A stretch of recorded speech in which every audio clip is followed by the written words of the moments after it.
आदरणीय सभापति जी, मैं तो संविधान के प्रति विशेष आदर का भाव व्यक्त करना चाहूंगा कि संविधान की भावना थी कि मेरे जैसे अनेक लोग जो यहां पहुंच नहीं पाते, कि संविधान था जिसके कारण हम पहुंच पाए, क्योंकि हमारा कोई बैकग्राउंड नहीं था। हम यहां तक कैसे आते हैं? ये संविधान का सामर्थ्य था, जनता जनार्दन के आशीर्वाद थे। इतना बड़ा दायित्व, और मेरे जैसे बहुत लोग यहाँ भी हैं जिनका ऐसा कोई बैकग्राउंड नहीं है, यही एक सामान्य परिवार से आए हैं, और आज संविधान ने हमें यहाँ तक पहुँचाया है। और ये भी कितना बड़ा सौभाग्य है कि हमें देश ने इतना स्नेह दिया, एक बार नहीं, दो बार नहीं, 3 बार। ये हमारे संविधान के बिना संभव नहीं था। आदरणीय सभापति जी,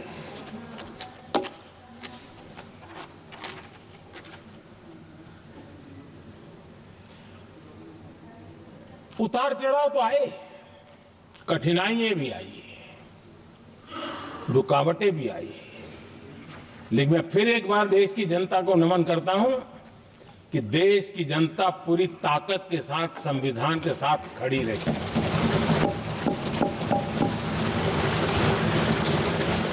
आदरणीय सभापति जी, मैं आज यहां किसी की व्यक्तिगत आलोचना करना नहीं चाहता हूं, लेकिन तथ्यों को देश के सामने रखना जरूरी है, और इसलिए मैं तथ्यों को रखना चाहता हूं। कांग्रेस के एक परिवार ने संविधान को चोट पहुंचाने में कोई कोर कसर नहीं छोड़ी है।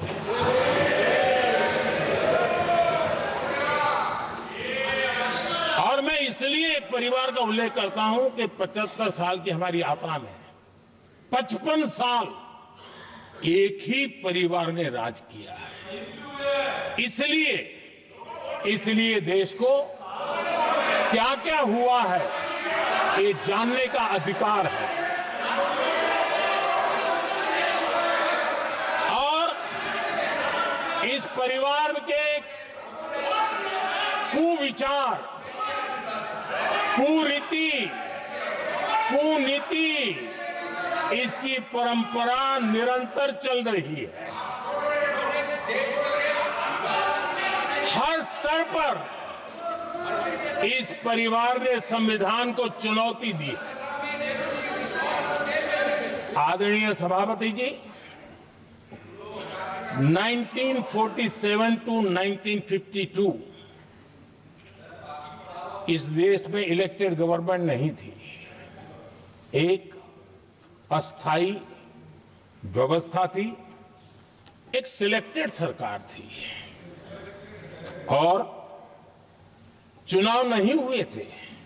और जब तक चुनाव न हो तब तक एक इंटरिम व्यवस्था के रूप में कोई खाका खड़ा करना चाहिए, किया गया था।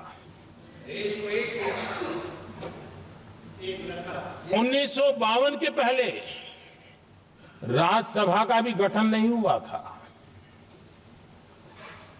राज्यों में भी कोई चुनाव नहीं थे, जनता का कोई आदेश नहीं था। उसके बावजूद भी, और अभी तो संविधान निर्माताओं ने इतना मंथन करके संविधान बनाया था। 1951 में जबकि चुनी हुई सरकार नहीं थी, उन्होंने ऑर्डिनेंस करके संविधान को बदला, और किया क्या?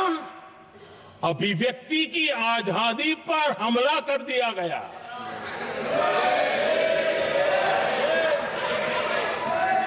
और ये संविधान निर्माताओं का भी अपमान था, क्योंकि ऐसी बातें कोई संविधान सभा में नहीं आई होगी, ऐसा नहीं है, लेकिन वहां उनकी चली नहीं।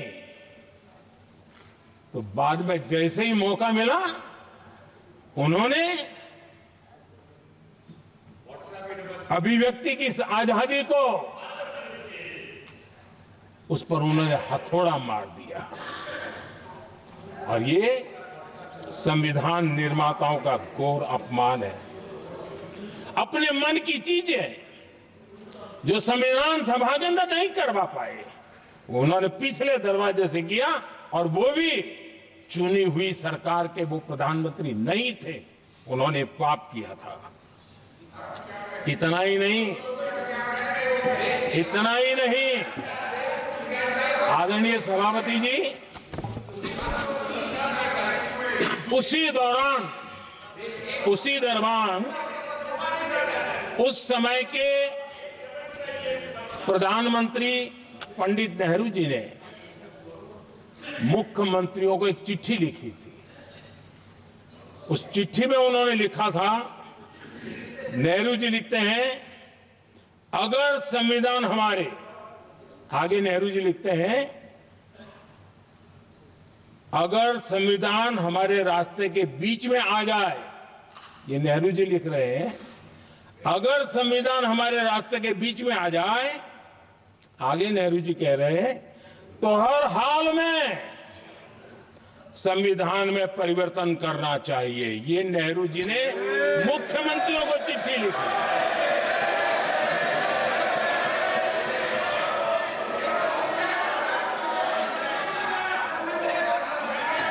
और आदरणीय सभापति जी, ये भी देखिए,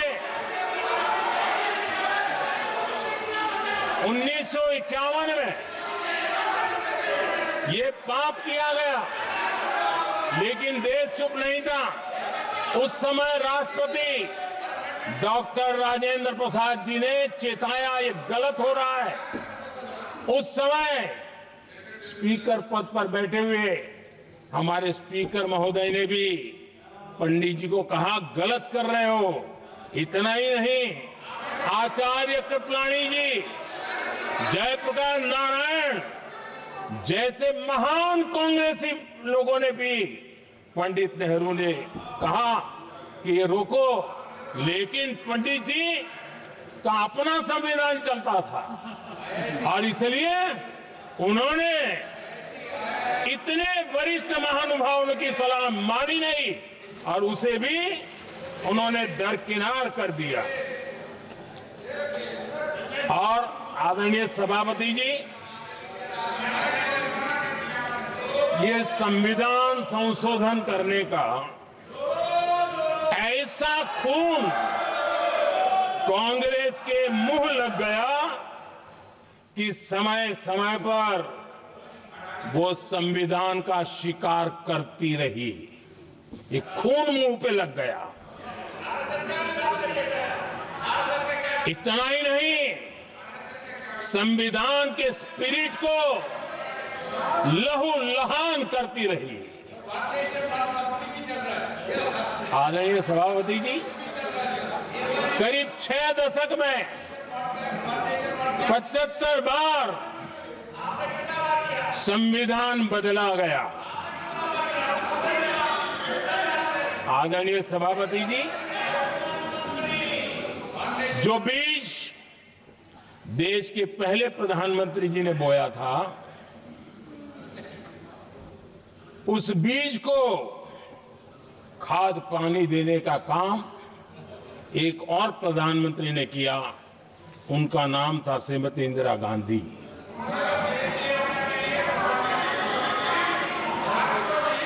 जो पाप पहले प्रधानमंत्री करके गए और जो खून लग गया था 1971 में, सुप्रीम कोर्ट का एक फैसला आया था। उस सुप्रीम कोर्ट के फैसले को संविधान बदल करके पलट दिया गया, और 71 में ये संविधान संशोधन किया गया था। और क्या था, उन्होंने हमारे देश की अदालत के पंख काट दिए थे, और यहां पर तो किया था कि संसद संविधान के किसी भी आर्टिकल में जो मर्जी पड़े वो कर सकती है, और अदालत उसकी तरफ देख भी नहीं सकती है। अदालत के सारे अधिकारों को छीन लिया गया था। ये पाप 1971 में उस समय की प्रधानमंत्री श्रीमती इंदिरा गांधी ने किया था।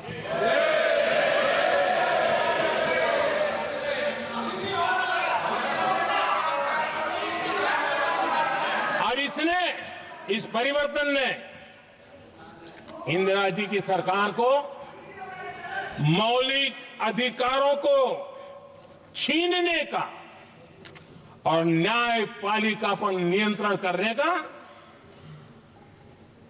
अधिकार दिया, सक्षम बना दिया था। आदरणीय सभापति जी, खून मुंह पे लग गया था, कोई रोकने वाला था नहीं। और इसलिए जब इंदिरा जी के चुनाव को गैर रीति के कारण, असंवैधानिक तरीके से चुनाव लड़ने के कारण अदालत ने उनके चुनाव को खारिज कर दिया और उनको एमपी पद छोड़ने की नौबत आई, तो उन्होंने गुस्से में आकर के देश पर इमरजेंसी थोप दी, आपातकाल लगा दिया अपनी कुर्सी बचाने के लिए। और उसके बाद इतना ही नहीं, उन्होंने इमरजेंसी तो लगाई, संविधान का दुरुपयोग तो किया ही किया, भारत के लोकतंत्र का गला तो घोंट ही दिया। लेकिन 1975 में 39वां संशोधन किया और उसमें उन्होंने क्या किया, राष्ट्रपति, उपराष्ट्रपति, प्रधानमंत्री, अध्यक्ष, इनके चुनाव के खिलाफ कोई कोर्ट में जा ही नहीं सकता है, ऐसा उन्होंने, और वो भी रिट्रोस्पेक्टिव किया, आगे के लिए नहीं, पीछे का भी, अपने पापों का भी उन्होंने। और आदरणीय सभापति जी, मैं संविधान की बात कर रहा हूं, मैं संविधान के आगे पीछे कुछ नहीं बोल रहा हूं।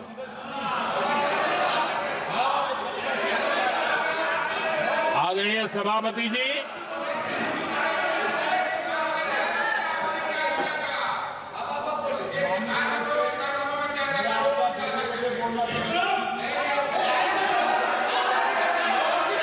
आदरणीय सभापति जी, इमरजेंसी में लोगों के अधिकार छीन लिए गए, देश के हजारों लोगों को जेलों में ठूंस दिया गया, न्यायपालिका का गला घोंट दिया गया, अखबारों की स्वतंत्रता पर ताले लगा दिए गए।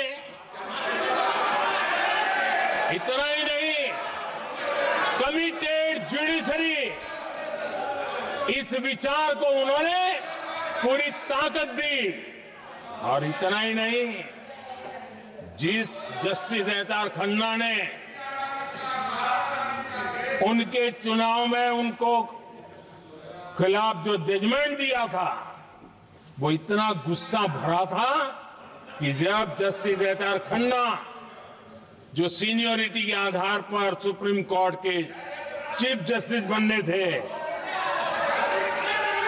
जिन्होंने संविधान के सम्मान करते हुए उस स्पिरिट से इंदिरा जी को सजा दी थी, उन्होंने मुख्य न्यायाधीश नहीं बनने दिया।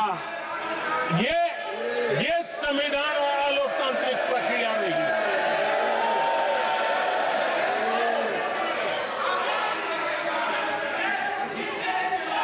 आदरणीय सभापति जी,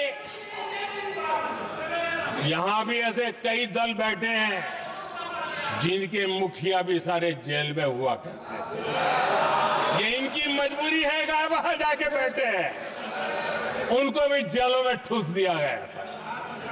आदरणीय सभापति जी, देश पर जुल्म तांडव चल रहा था, निर्दोष लोगों को जेलों में ठूस दिया जाता था, लाठियां बरताई जाती थी, कई लोग जेलों में मौत के शरण हो गए थे। और एक निर्दयी सरकार संविधान को चूर चूर करती रही थी। आदरणीय सभापति जी, ये परंपरा यहां नहीं रुकी। जो परंपरा नेहरू जी ने शुरू की थी, जिसको दूसरे प्रधानमंत्री जी इंदिरा जी ने आगे बढ़ाया, क्योंकि खून मुंह पे लग गया था, और इसलिए राजीव गांधी जी प्रधानमंत्री बने। उन्होंने संविधान को एक और गंभीर झटका दे दिया। सबको समानता, सबको समानता, सबको न्याय, उस भावना को चोट पहुंचाई। आदरणीय सभापति जी, आपको मालूम है, सुप्रीम कोर्ट ने शाहबानो का जजमेंट दिया था। एक भारत की महिला को न्याय देने का काम संविधान की मर्यादा और स्पिरिट के आधार पर देश की सुप्रीम कोर्ट ने दिया था। एक वृद्ध महिला को उसका हक मिला था सुप्रीम कोर्ट से, लेकिन उस समय के प्रधानमंत्री राजीव गांधी ने शाहबानो की उस भावना को, सुप्रीम कोर्ट की उस भावना को नकार दिया, और उन्होंने वोट बैंक की राजनीति के खातिर संविधान की भावना को बलि चढ़ा दिया और कट्टरपंथियों के सामने सर झुकाने का काम कर दिया। उन्होंने न्याय के लिए तड़प रही एक वृद्ध महिला को साथ देने के बजाय उन्होंने कट्टरपंथियों का साथ दिया। संसद में कानून बना करके सुप्रीम कोर्ट के निर्णय को फिर एक बार पलट दिया गया। आदरणीय सभापति जी, बात वहां से नहीं अटकी है। नेहरू जी ने शुरू किया, इंदिरा जी ने आगे बढ़ाया, और राजीव जी ने भी उसको ताकत दी, खाद पानी देने का काम किया। क्यों? संविधान के साथ खिलवाड़ करने का लहू उनके मुंह लग गया। आदरणीय सभापति जी, अगली पीढ़ी भी इसी खिलवाड़ में जुड़ी पड़ी है। एक किताब को मैं कोट कर रहा हूं। उस किताब में जो लिखा गया है, और उसमें प्रधानमंत्री उस समय के मेरे पहले जो प्रधानमंत्री थे उनको कोट किया है। उन्होंने कहा है, मुझे यह स्वीकार करना होगा कि पार्टी अध्यक्ष सत्ता का केंद्र है। ये मनमोहन सिंह जी ने कहा है, जो एक किताब में लिखा गया है। मुझे यह स्वीकार करना होगा कि पार्टी अध्यक्ष सत्ता का केंद्र है। सरकार पार्टी के प्रति जवाबदेह है। इतिहास में पहली बार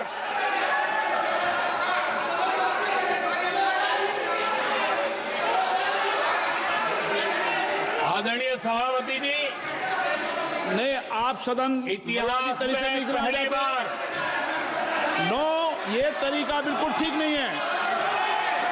सदन के नेता बोल रहे हैं, आपको मर्यादा रखनी चाहिए। ऐसे सदन नहीं चलेगा इस तरीके से, गलत तरीका आपका ये। माननीय प्रधानमंत्री जी। आदरणीय सभापति जी, इतिहास में पहली बार संविधान को ऐसी गहरी चोट पहुंचा दी गई।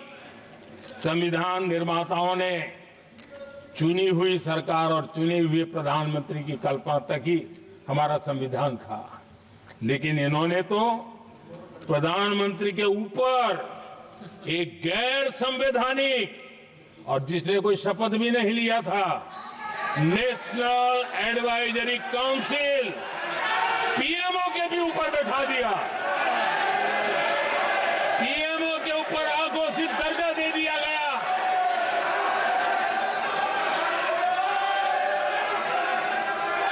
आदरणीय सभापति जी, इतना ही नहीं, और एक पीढ़ी आगे चले।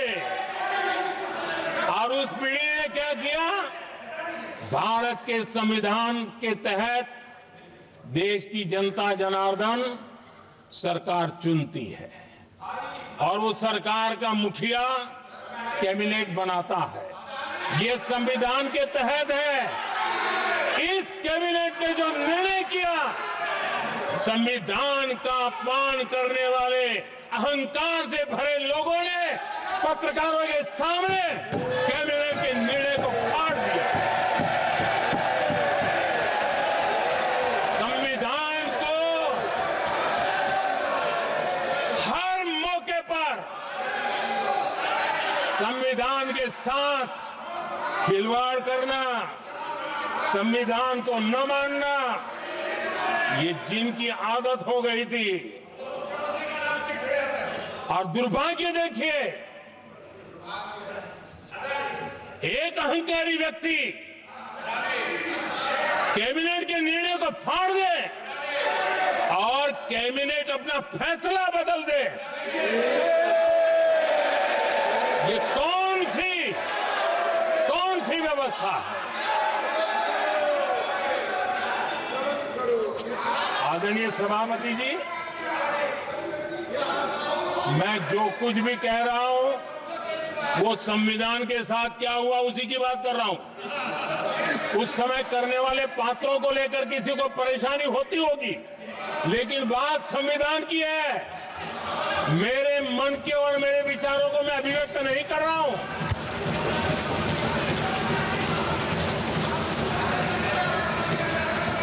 आदरणीय सभापति जी, कांग्रेस ने निरंतर संविधान की अवमानना की, संविधान के महत्व को कम किया।